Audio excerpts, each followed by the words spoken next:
tal? Bienvenidos a Tráenos en Pos de Jesús en su tercer programa.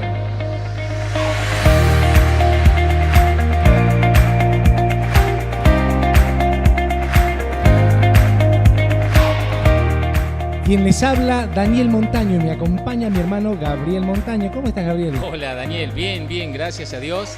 Bueno, un viernes más en el que podemos estar acá trabajando para la gloria del Señor, haciendo este programa que, como siempre digo, espero que tenga ese aporte para el pueblo cristiano. Amén, eso es lo que queremos nosotros y hacia dónde vamos.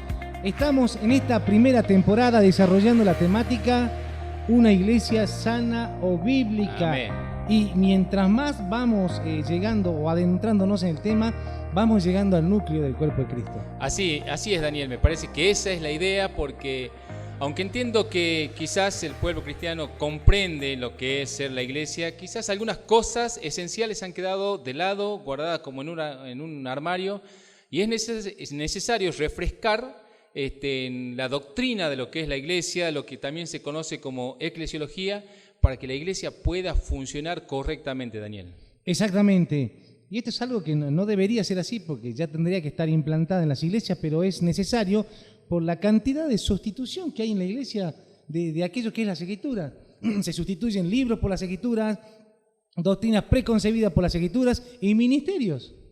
Y mira, quizás ahí se ve un poco reflejado ese corazón de la iglesia que marca en un poco el libro de Apocalipsis, ¿sí? Que han dejado el primer amor, que un poco se han vuelto quizás de manera pragmática a tratar de poner cosas como con cierto atractivo, pero fuera de lo que es el lineamiento de Cristo. Entonces el trabajo nuestro también está direccionado en volver al primer amor y a las primeras obras. Amén. En el programa pasado hablamos de propósitos de la iglesia y tocamos temas como ¿para qué existe? ¿Cuál es su función? ¿Cómo se desarrolla? ¿Cómo se prepara la gente? ¿Cómo se las motiva? Y bueno, y entre todos estos tengo hoy 3 preguntas para hacerte, Gabriel. ¡Wow! A ver. La primera desafío. son sencillas, pero merecen siempre una respuesta que sea concreta. Dice así, ¿la función de la iglesia es convertir a los niños? La función de la iglesia contribuye con la formación de los niños, claro que sí, pero vos fíjate que la Escritura deja en claro que los hijos son dados a los padres, son dados a las familias.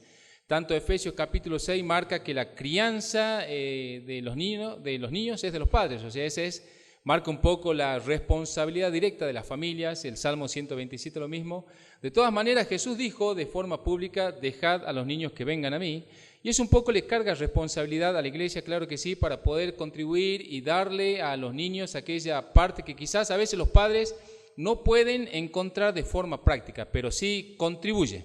Es decir, no sería en convertir, sería evangelizarlos, ir volcando el evangelio primario en los pequeños hasta la adolescencia. Así es. Luego esas cosas que se siembran desde la escuela bíblica, desde las diferentes enseñanzas, por supuesto que van a echar raíz en el corazón de los niños para que puedan a su tiempo dar fruto. Amén. Vamos a la segunda. En el servicio de la alabanza, ¿pueden tocar instrumentos o cantar adolescentes y jóvenes? Mira, yo soy medio reacio a eso, pero no es que yo tenga el parámetro para esas cosas, pero sí, bíblicamente podemos ver que una persona para poder ministrar en cualquier área de la iglesia tiene que haber nacido en la iglesia, y me refiero a que tiene que estar bautizado, tiene que haber nacido en la familia de Cristo y tiene que mínimamente haber leído el Nuevo Testamento y entender de lo que se trata la alabanza. La alabanza es confesar los atributos de Dios. Entonces, un adolescente bautizado, o un joven bautizado, puede básicamente explicar brevemente de qué se trata la alabanza, tranquilamente puede. Exactamente, que esté formado en todos los aspectos de lo que es el trabajo de la alabanza, porque es un trabajo importante. Es un trabajo importante. Es el primero o el segundo ministrador después de la predicación. Tal cual, Daniel. Y vos fíjate que hay personas mayores, vamos a decirlo así, del otro lado, que van a estar también siendo ministrados por esa alabanza. Así que con mucho cuidado hay que ver, si es que un joven va a estar involucrado en la alabanza, hay que pensar que del otro lado hay ancianos que van a ser ministrados por medio de esa alabanza. Por tanto, este joven tiene que tener seriedad y le tiene que acompañar la virtud del Espíritu para poder hacer ese servicio. Exactamente. Yo también soy un poco reacio, pero siempre pienso que mayores de 18 años bautizados ya podrían incurrir, pero bueno, es un trabajo, ¿no? Vamos a la tercera pregunta. ¿Qué debo hacer si en mi iglesia no se cumplen los parámetros bíblicos? Wow. No sería iglesia, digamos. Claro, es que es medio raro, o sea, no sería la iglesia, o sea, si en una congregación no se cumplen los parámetros bíblicos, los mínimos indispensables, vamos a decirlo así, yo diría que hay que pensar en buscar otra iglesia, otra congregación que se alinee básicamente con todas las enseñanzas de Cristo, todo lo que ha delegado para el buen funcionamiento del cuerpo de Cristo. No nos olvidemos, como dijimos en el programa pasado, la iglesia es el cuerpo de Cristo, Él es la cabeza, así que Él va a vertir la funcionalidad en todos los miembros. Por tanto, una iglesia que no quiere responder a la autoridad de Cristo es una iglesia disfuncional. Exactamente, con tantas cosas que pasan hoy en día, pseudos predicadores, super profetas, ministerio de la risa, Wow. o sea que realmente han minado a la iglesia. Se puede decir que no es iglesia, es básicamente una reunión de gente inconversa, de pseudos cristianos, ni siquiera de casi cristianos, como decía Wesley, sí. exactamente, ni siquiera casi cristianos. Bueno, vamos a adentrarnos entonces a la tercera entrega de este viernes. Vamos a una cortina musical y desarrollamos el tema.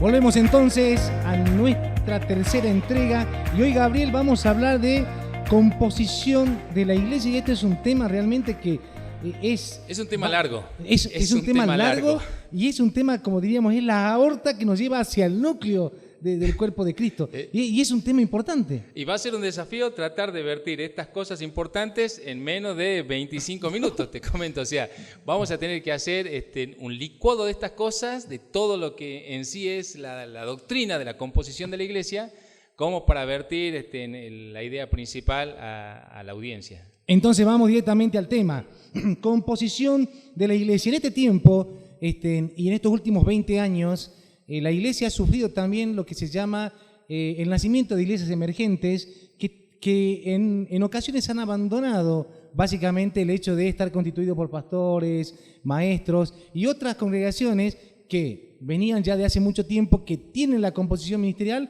pero no está bien estructurada. ¿Cómo sería entonces la organización ministerial? ¿Quiénes la compondrían en este caso si tenemos que ver un parámetro bíblico? Mira, Daniel, una de las cosas que tristemente se ve es que muchas familias, por alguna mala experiencia dentro de las congregaciones donde asistían, donde formaban parte, algún pecado grave de los ministros hace que las familias se vayan de la iglesia y por alguna, yo voy a llamarlo así, por alguna mala asesoría empiezan como a tratar de buscar algo nuevo, pensar que el formato está viciado, que las cosas necesitan un cambio, y dentro de ese cambio empiezan un poco como a esa especie de cirujano, vamos a llamarle así, que empieza a extirpar cosas, decir, bueno, esto no es necesario, vamos a reemplazar estas cosas, y eso es peligroso, porque más allá de que la experiencia personal haya sido mala, mi experiencia no es el parámetro para tratar de formar algo conforme a mi gusto. Así que digo esto porque, bueno, vos como recién lo mencionás, lo dijiste, las iglesias emergentes han nacido a partir de tener nuevas ideas, de decir, bueno, ya hemos considerado que la formación, el tipo de formato que se llevaba adelante ha fracasado, ¿sí? Y en parte tienen razón, ¿eh? Claro, sí, o sea, veo que hay un móvil, digamos, de la composición de estas iglesias emergentes. Sí. Pero bueno, en virtud de eso han tratado como de vertir ideas nuevas, y esa me parece que es uno de los errores, porque no necesitamos traer nuevas ideas a la iglesia, sino como también Jeremías exhorta, tenemos que realmente volver siempre a las Escrituras. Bien. Exactamente, volver a las Escrituras y tener básicamente marcado, como dijimos el primer programa, que las Escrituras son el plano de Dios, es el plano para la creación, es el plano para Israel y es el plano principal para la iglesia. Y así como la iglesia, está fundada en el plano de Dios, en Cristo Jesús es la autoridad suprema de la iglesia. Y eso le da un grado de importancia tremendo a lo que es la congregación. Que Él sea la cabeza significa que tenemos que estar sometidos a su señoría, tenemos que estar subordinados a la autoridad de Cristo, y vale decir que vamos a tener que hacer exactamente todo lo que la cabeza ordena. ¿Sí? No es al gusto personal de los hombres, la iglesia no puede ser al gusto de las personas. Exactamente, si no habría millones y millones de iglesias más de lo que hay ahora, y que ya son muchas. Vamos entonces a adentrarnos un poco a la raíz de esto. ¿Quién es bíblicamente? Porque ya hicimos más o menos un paneo de lo que se ve hacia afuera. Ahora, aquellas personas que quieran y están sedientas de saber cómo se compone realmente el organigrama, la organización ministerial de la iglesia. O sea, ¿quiénes la componen? ¿Cómo llegamos a eso? Perfecto. De forma práctica, mira, hay una parte hermosa del libro de Hebreos que a mí me gusta, que es la introducción, que él dice, comienza el escritor de Hebreos diciendo: Dios, habiendo hablado muchas veces, de muchas maneras, en otro tiempo a nuestros padres por los profetas, en estos postreros días nos ha hablado por el Hijo. Amén. Entonces eso muestra la dinámica de Dios, de cómo ha venido comunicándose con el hombre. En el Antiguo Testamento lo ha hecho por medio de profetas, pero siempre ha sido por medio de hombres, a los cuales le ha vertido realmente su palabra para que sean voceros y puedan ellos llevar todo lo que es el consejo directo de Dios a su propio pueblo. Luego se ha manifestado por el Hijo, y nosotros vemos el obrar del Hijo, el ministerio de Jesús, el ministerio terrenal de Jesús, donde Él escogió a 12 hombres. Vos fíjate que Él no dijo algo así como: bueno, a partir de ahora yo voy a nombrar a todos ustedes apóstoles míos para que el Espíritu Santo obre en todos y bueno, que de una manera extraña ya no haga falta nada. Nombró a 12 hombres específicos para tareas específicas que tenían que ver con establecer el fundamento de la iglesia, con la doctrina de Cristo. Ellos iban a llevar adelante todas las enseñanzas de Cristo, demostrando o autenticando esa enseñanza con el poder del Espíritu Santo, y eran básicamente los testigos oculares designados. Bueno, esto nos hace ver que Dios opera de forma ordenada. Para poder llevar adelante la iglesia ocupó 12 hombres que eran los apóstoles. Estos, a su vez, por el Espíritu Santo, para llevar adelante la iglesia, empezaron también a constituir dentro de lo que es el desarrollo pastores, ancianos, maestros. El Espíritu Santo también levantó evangelistas. Entonces vemos, haciendo un resumen, que una iglesia se compone de hombres que son llamados, que tienen dones específicos de Dios para poder servir en un área puntual. Hoy por hoy, ancianos que llevan adelante la tarea de pastorear la iglesia, de aconsejar; diáconos, que son aquellas personas que básicamente, vamos a decirlo así, no de orden jerárquico, sino categórico, son segundos en la parte de los pastores; y también evangelistas y profetas. Bien, en esto cuando vamos hablando, y también para hacer a modo resumido, porque el tiempo también es muy cruel, cuando hablamos de pastores, estamos hablando que también engloba al anciano y al maestro sustancialmente.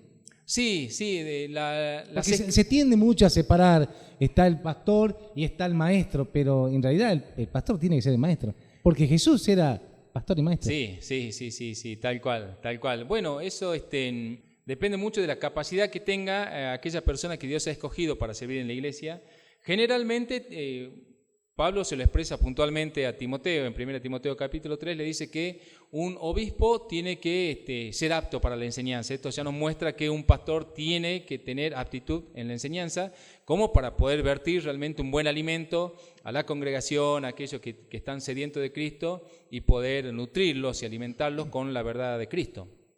Amén. Y esto un poco se viene reflejando ya de la antigüedad.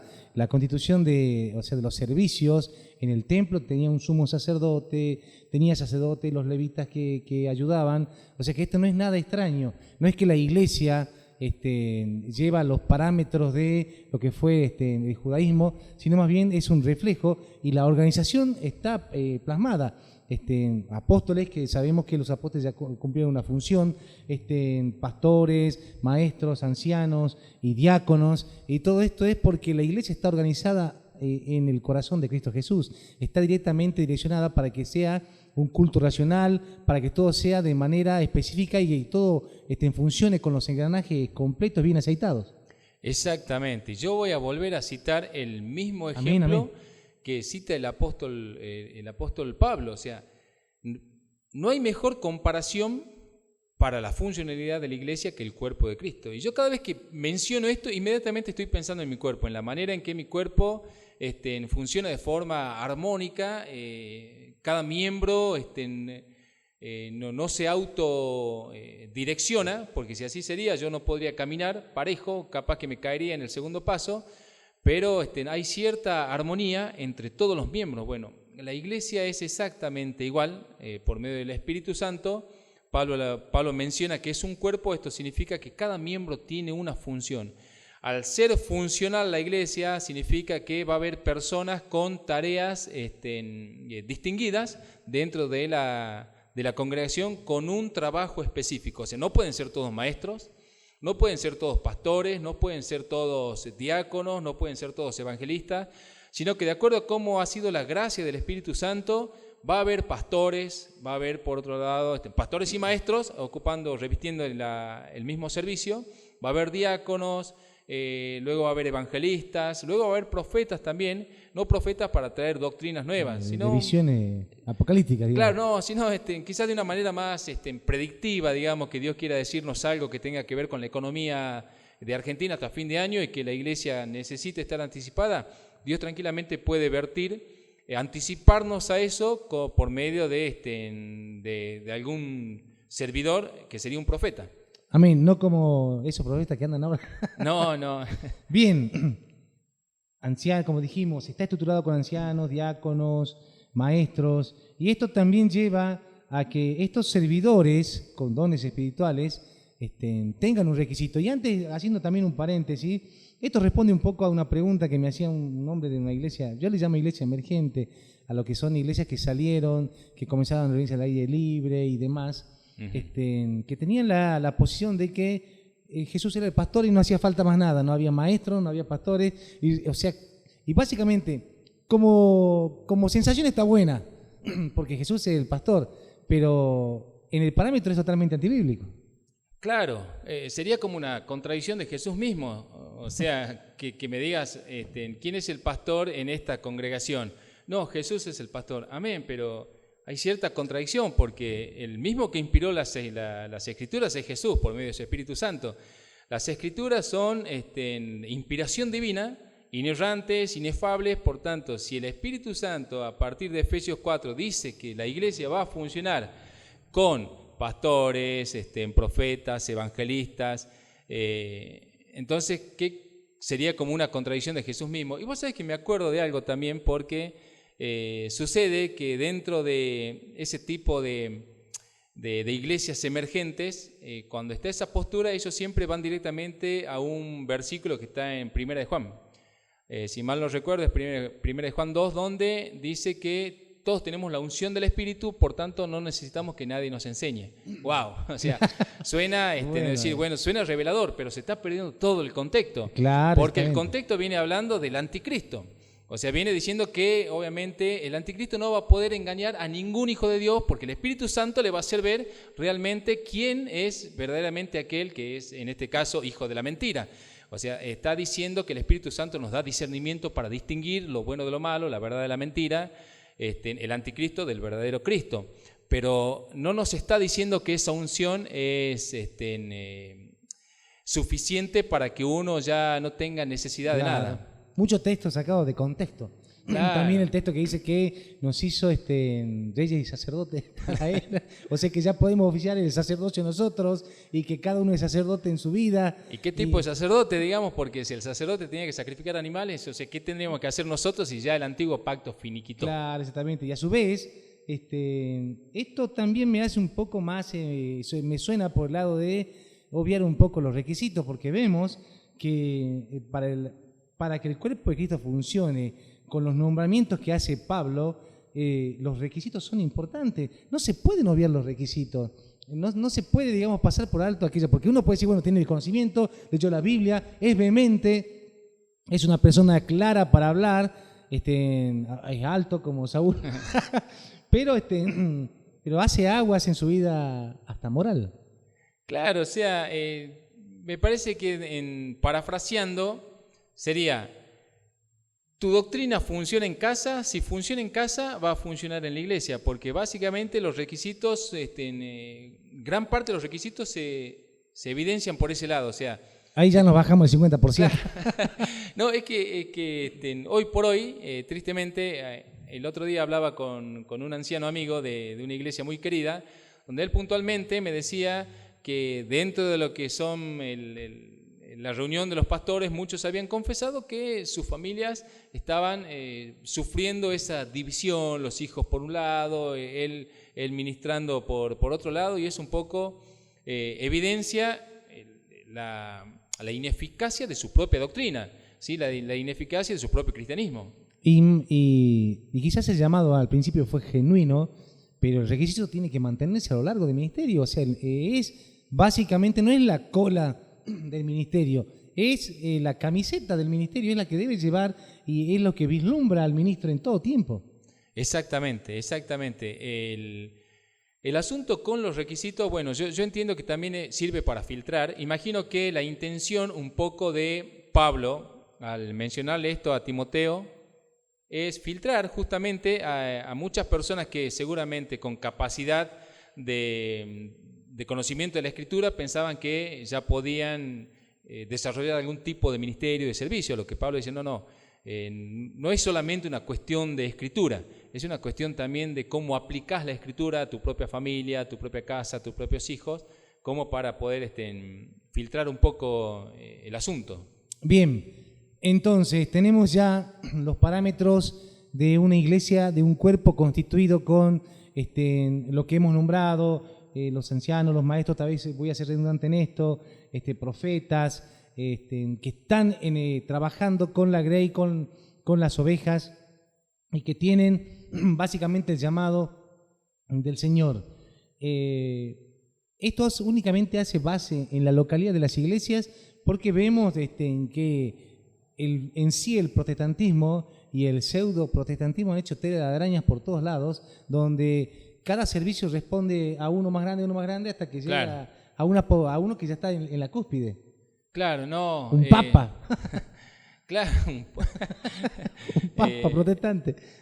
No, bíblicamente nos hace ver la Escritura, tanto lo que más, en este caso el apóstol Pablo con sus cartas, escribiéndole tanto a Tito como a Timoteo, hace ver que la iglesia tiene una localía, que significa que va a tener pastores, va a tener maestros y van a tener esa autonomía para poder llevar adelante lo que sea el desarrollo del trabajo de iglesia, porque también hay que tener cuidado, ¿no? Cada iglesia tiene que luchar con la idiosincrasia del lugar a donde está exactamente, con su localidad. O sea, no es lo mismo una iglesia en Salta que una iglesia en China, que una iglesia en África, que una iglesia en Estados Unidos, o sea, son diferentes contextos. Y vos fíjate también cuando por medio del Espíritu, Juan, estando en la isla de Patmos, Dios le muestra una visión, va directamente a iglesias locales a hablarle a los ministros de forma puntual. Entonces, esto nos hace ver que la iglesia debe desarrollar una localidad. Esto no quita que las iglesias puedan ser hermanas o amigas, y juntarse, tener en común algunas cosas, pero tener una consejería en común, digamos. Tener una consejería en común, porque eso es bueno.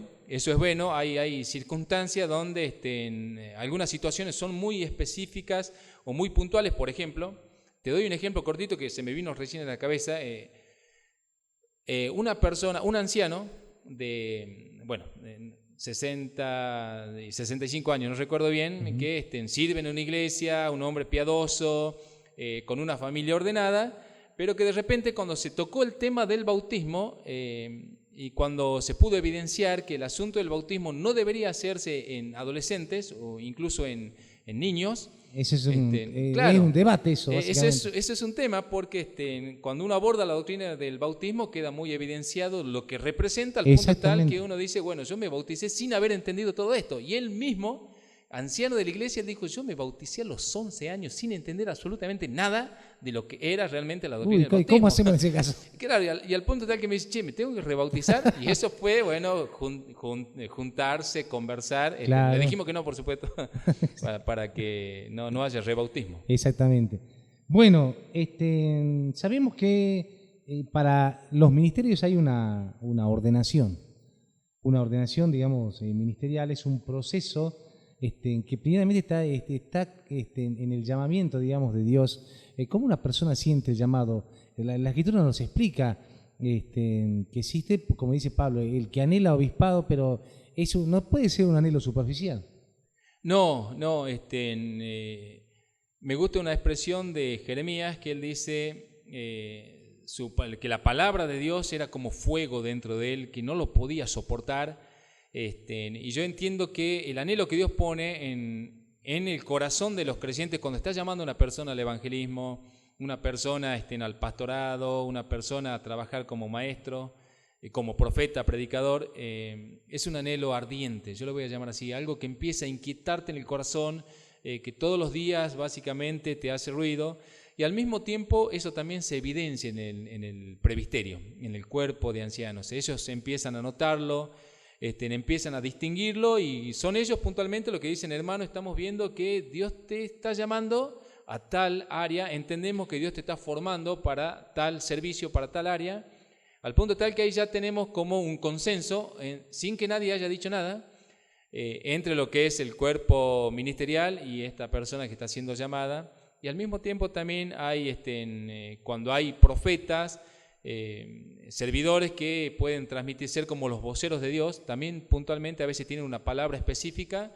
que Dios le ha dado exclusivamente para esa persona, entonces se acercan y le dicen, hermano, Dios te está llamando puntualmente a predicar el evangelio en tal lugar, para tal iglesia, y bueno, uno empieza a confirmar, y luego de eso viene el tiempo de oración. Cuando esas cosas suceden, la iglesia se reúne a orar de forma específica por esto.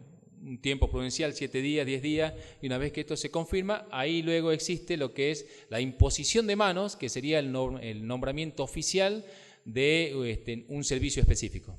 Bien, o sea que es todo es un llamado, una confirmación del llamado, y son hermanos, bueno, imponiendo las manos para que esta persona trabaje en lo que fue llamado, que en este caso es el obispado, o sea, el pastorado, el llevar a cabo una noble tarea que es una tarea de por vida, y que envejece más que cualquier otro oficio. Mira, hay un predicador que yo tengo cierta admiración por este predicador. Él dijo, no es difícil ser pastor en estos tiempos, lo difícil es ser pastor bíblico. Claro, bueno, justamente por eso estamos abordando el tema hoy en día. Exactamente, porque eso es lo que quizás te envejece, porque tenés que reacomodar todo, Daniel, tenés que empezar a veces a derrumbar las bases para volver a establecerlas. Exactamente, porque hay mucho pastorado o muchos ancianos que fueron llamados en un contexto muy superficial, que quizás tenían o tienen en el corazón, y vos los ves que en el desarrollo, pero les está haciendo falta de alguna manera el contexto bíblico en todos sus aspectos. Porque son personas que, si bien han leído las Escrituras, no están comprendiendo el centralismo de lo que es de lo que complementa el llamado, desde los requisitos como la comunión íntima con Dios. Fíjate vos que en Estados Unidos, no voy a dar un porcentaje porque no me acuerdo y mentiría, se hizo una encuesta donde había muchísimos pastores que no oraban. Wow. O sea, llegaban a los días miércoles, estaban haciendo, pero llegaban a su casa y no oraban. Me acuerdo que David Wilkerson contaba de que un día llegó a la casa de un pastor y después de estar en una cena hablando cordialmente, le dijeron tanto nombre a la mujer, queremos contarte algo. Y dice que Wilkerson dijo, me va a contar que adulteró. Pero dice, era algo peor. ¿Qué puede ser peor? Me confesó de que hacía como 10 años que no oraba, Wow. que no iba a comunión con Dios. Pero esto, o sea, a mí me pareció que era mucho, pero cuando supe que había muchos ministros que no se comunican con Dios, realmente Claro. estamos en posición de que es algo que está muy por fuera de las Escrituras. ¿Y a dónde vamos a ir a parar? Claro, si no te comunicas con el Dios que predicas, ¿cómo está la iglesia entonces? Claro, quizás ahí, vos sabés que dentro de lo que es el llamado, cuando uno responde al llamado y Dios empieza un poco a tratar tu corazón, te da cierto temor y te das cuenta de lo que es, primero, por un lado, el privilegio de servir a Dios en una tarea tan noble y tan distinguida y tan importante, pero que tiene muchísima responsabilidad. A través de las Escrituras, puntualmente dice que en el libro de Hebreos, que los pastores vamos a dar cuenta, ¿sí?, de nuestro trabajo, vamos a dar cuenta de las almas a las que hemos servido, de la manera en la que le hemos tratado, la forma en la que los hemos servido, el tipo de enseñanza que le hemos dado. Hay advertencias puntuales de Jesús en los evangelios diciendo: no hagáis tropezar a ninguno de estos pequeños, porque es mejor colgate una piedra de molino en el cuello, anda, tírate al río, que hacer tropezar a uno de los pequeños. Entonces hay una gran responsabilidad, y ese temor, que yo entiendo que es un temor sano, lleva a los pastores, vamos a decirlo así, a los pastores que realmente tienen corazón de pastor, a estar en comunión con Dios, porque para ejecutar el trabajo de pastor necesitas estar en comunión con Dios necesariamente para poder llevar al pueblo la palabra de Dios. Claro, es un trabajo de Dios para Dios. O sea, que si no te comunicas con el jefe, Claro. ¿cómo vas a llevar el trabajo? Y no solo eso, vamos a sumar algo más. No Sí, es solamente que el pastor ore, que la iglesia tiene que orar por su pastor. Claro. Vos sabés que una de las cosas que dijo Spurgeon, Sí. Respecto de cuando alguien le preguntó cómo hacía para predicar a 1000 personas en una reunión, él dijo: es que tengo 250 personas que están orando por mí mientras yo estoy predicando. Eso hace que mi predicación tenga de alguna manera esa virtud de poder alcanzar y ser clara en la mente de los creyentes. Hace una iglesia activa que ha comprendido la oración. Y esto nos decanta directamente en la superficie, o sea, en algo tan superficial que son los presbiterios, que nombran a estas personas, que son presbiterios también que no están conformados con el corazón de Cristo. Y entramos ahora también al tema del presbiterio, o sea, que la conformación del presbiterio. Eso yo diciendo de que esto de que hay un cuerpo que avala a ancianos que no se comunican con el Señor, tenemos también que entender que el presbiterio es importante y que tiene que estar en todo compuesto a un corazón con Dios. Sí, tal cual. La iglesia necesariamente tiene que tener un presbiterio, un cuerpo ministerial de hermanos fieles al Señor, con temor de Dios, como para poder responder por la congregación. Nosotros lo vemos en el libro de los Hechos, cuando la iglesia empieza a formarse en el libro de los Hechos, los que estaban abocados al ministerio de la palabra eran los apóstoles, al punto tal que ellos entendieron que su servicio era solamente ese y no podían atender otras cosas. Cuando se les fue a preguntar respecto de cómo era la distribución de los alimentos, de los bienes que tenía la iglesia, ellos dijeron: nombren a otros 7 diáconos porque nosotros estamos afectados al ministerio de la palabra. Esto ya nos muestra una organización, esto ya nos muestra que una iglesia necesariamente tiene que tener su cuerpo ministerial de forma plural, ¿sí? Tiene que tener pastores, o si tiene de acuerdo a la cantidad también de miembros, va a ser la cantidad de pastores. Y sí o sí tiene que haber ancianos, pastores, diáconos, que puedan conformar el cuerpo ministerial para poder tener consenso. Vale decir, ¿cómo se deciden muchas cosas hoy por hoy, ¿sí? En este tiempo en la iglesia? Por consenso. Muchas son por consenso. Ese consenso viene determinado por el presbiterio, donde van a estar hombres y a veces también mujeres diaconisas para decidir algún tema puntual. Sí, bueno. Esto derrumba un poco la unilateralidad, o sea, lo que es unilateral en los pastores. Sí, o sea, del único pastor. esa decisión unilateral que ellos conforman en su pensamiento y luego llevan a la iglesia sin ningún consenso con un cuerpo de ancianos. Y estamos enlatando básicamente este tema que es tan grande. Claro. Yo como tratando de resumir todo por el tiempo. Claro. Forma de gobierno de la iglesia. Sí. Forma de gobierno de la iglesia, así pequeñito nada más, porque hablamos de un poco lo que es algo de presbiterio, pero hay formas de gobierno que se han mezclado y que hoy deberíamos tenerlo bien fundamentado. Por ejemplo, formas como episcopales, presbiterianas o congregacionales. ¿Qué me decís de esto, Gabriel? Mira, dentro de lo que es la eclesiología, cuando el Señor nos permitió estudiar esto dentro de la iglesia, vimos de forma resumida que hay, hoy por hoy, hay 3 formas marcadas. La episcopal, que es esa autoridad final, delegada en un solo hombre y de forma piramidal hacia abajo, que se la ve claramente en los católicos y que tristemente en el campo evangélico también. Bueno, eso está mal. Después tenés un poco la presbiteriana, que vamos a decirlo así, la presbiteriana del tiempo anterior, cuando nació, puede ser que haya sido buena.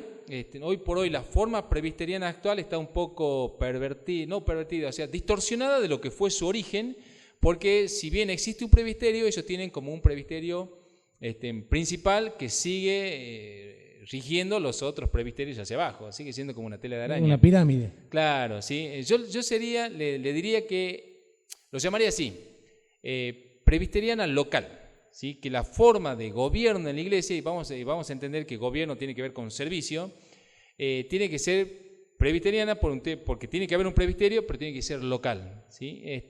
Que sería la mejor manera, porque una congregación es una familia. Entonces, una familia se conoce básicamente porque habitan en una misma casa, comparten muchas cosas, entonces la mejor manera de resolver algo dentro de una iglesia local es que el presbiterio local lo resuelva. Y no que venga alguien de afuera que no conoce la familia, es como que pasa algo en tu casa, pasa algo con tu familia, discutís, algún hijo está enojado y viene el vecino o viene otro de Claro, otro lado a tratar de resolverlo. Claro, y esto también, esta forma presbiteriana local o congregacional, está basado también en que aparte un poco los hechos de corrupción que se ven en el ámbito cristiano, desde el catolicismo hasta el protestantismo y todo lo que vemos también del paraprotestantismo.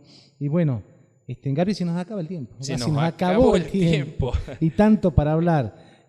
Hoy hemos desarrollado entonces, así como el Señor nos ha permitido en estos 35 minutos, composición de la iglesia. Es un tema muy amplio. A todos aquellos que quieran hacer preguntas, hacernos llegar, tenemos dirección, casilla de mail, números de teléfono, que ya Gabriel nos va a interiorizar en esto.